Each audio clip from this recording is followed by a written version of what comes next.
Alors aujourd'hui, on va voir la progress bar. Bon, alors c'est l'élément qui est juste ici. Du coup, je l'ai déjà mis, c'est juste pour vous montrer un petit exemple. Je baisse le son. Voilà.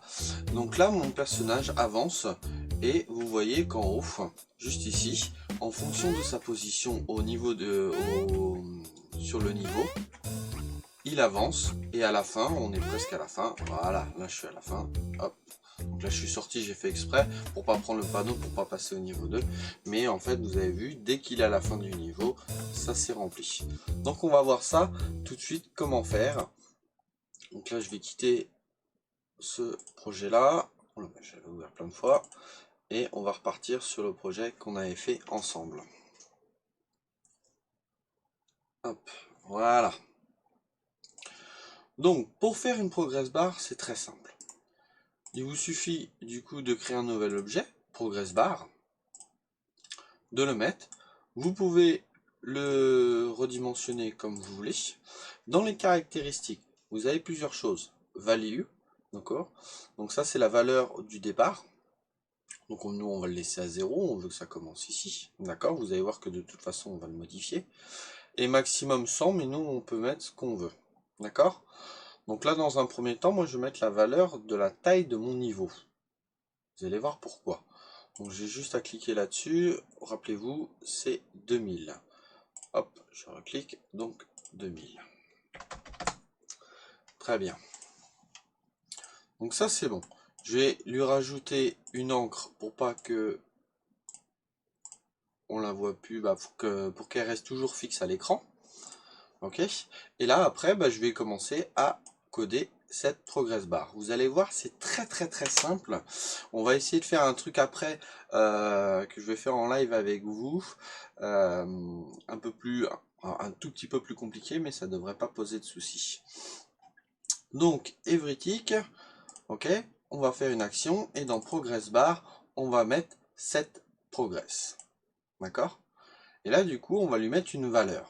Qu'est-ce qu'on va bien pouvoir lui mettre? Et bien tout simplement, on va aller chercher la position X de notre personnage. Donc vous cliquez sur personnage, vous descendez et vous avez X. Voilà, perso.x. Alors vous pouvez même l'écrire à la main si vous voulez. Faites attention, c'est un X majuscule. Si vous mettez X minuscule, ça ne marche pas. D'accord? Done. Et là, si je lance le jeu, hop, nous avons bien notre progress bar qui bouge en fonction de notre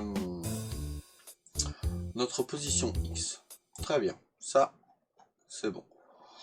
Vous me dire, oh ça c'est tellement simple, ok, ça c'est simple. Maintenant, on va faire quelque chose avec l'utilisation de variables. Alors, je vais d'abord compter combien j'ai de pièces. Au pire, je vais peut-être en rajouter un petit peu.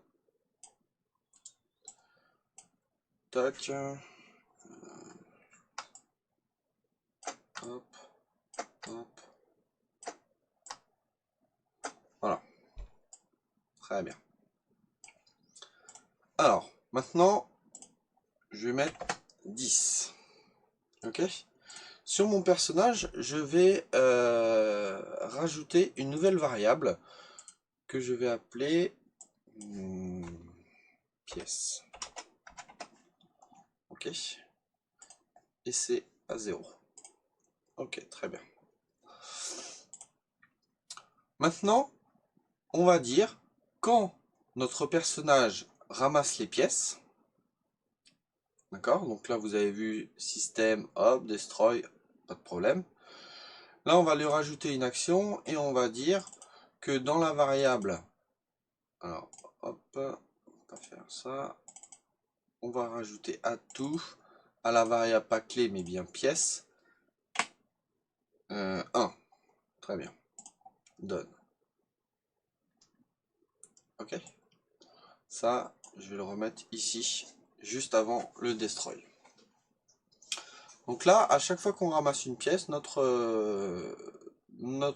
variable pièce qui est attachée au perso augmente de 1.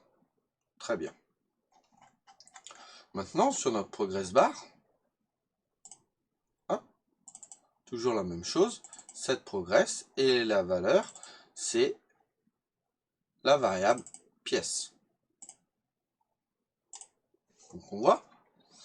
Donc là, elle avance plus en fonction de sa position X, mais bien en fonction des pièces ramassées.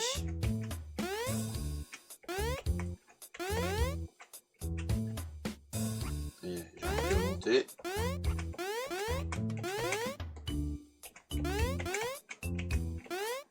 Oh.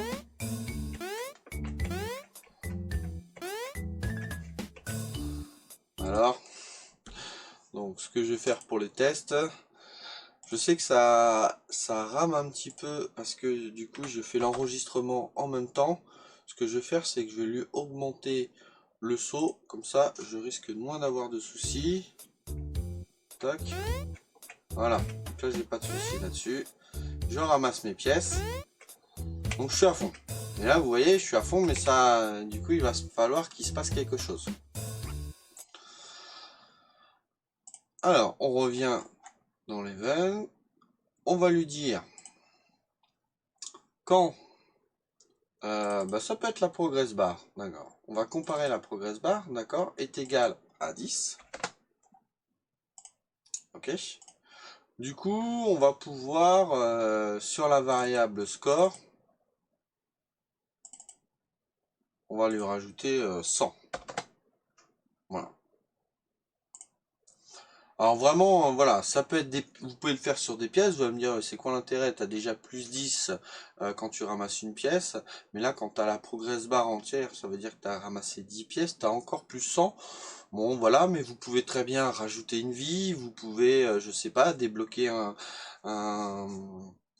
je sais pas, mettre un objet particulier affiché à l'écran, ou alors ça peut être ramasser des boules d'énergie, et quand la progress bar est à fond, et ben notre dragon il peut tirer par exemple. Voilà. Avant il peut pas. Voilà. Vraiment, là-dessus, je vous montre un petit peu comment on peut l'utiliser avec des variables, mais vous pouvez l'adapter sur vos projets comme vous le souhaitez. Donc la progress bar, quand elle est à 10, on rajoute 100 au score. Par contre, on n'oublie pas de remettre la progress bar à 0. Done. Et on n'oublie pas aussi de remettre la variable pièce à 0 aussi. Sinon, il va y avoir un souci, ça va se vider, ça va se remplir aussitôt. Donc voilà, donc là on va tester pour voir si ça fonctionne. Donc toc toc toc. J'augmente de 10 à chaque fois. Hop. Et voilà. Donc vous avez vu. Alors, je vais relancer pour voir, pour mieux voir. Alors, je vais peut-être pas faire sur les... Alors voilà, là on est à 430, je prends 540, ça a bien fait plus 100, et ma progress bar du coup remonte avec le reste des pièces. Voilà. Donc, nickel. Ça fonctionne. Donc ça, vous pouvez le laisser ou vous pouvez le garder, c'est comme vous voulez, mais vraiment, voilà. Le but, c'est de vous amuser avec cette progress bar, avec des variables. Vraiment, vous pouvez faire un maximum de choses avec cet outil-là. C'est très, très pratique. On a vu le côté où, comment, ça augmente la progress bar, mais on peut très bien faire l'inverse, commencer à 100. Ça veut dire que là, sur la progress bar, la value, vous mettez 10 par exemple, maximum c'est 10, ok, très bien, donc ça veut dire que votre progress bar sera complet, et à chaque fois qu'un ennemi vous touche, par exemple, vous descendez de 10. Voilà, ça fait une espèce de barre de vie, si vous voulez pas forcément les cœurs. Ben voilà, en tout cas il y a plein de possibilités, c'est à vous d'expérimenter. Moi je voulais juste vous montrer comment ça fonctionnait. Allez, entraînez-vous et à bientôt, ciao ciao.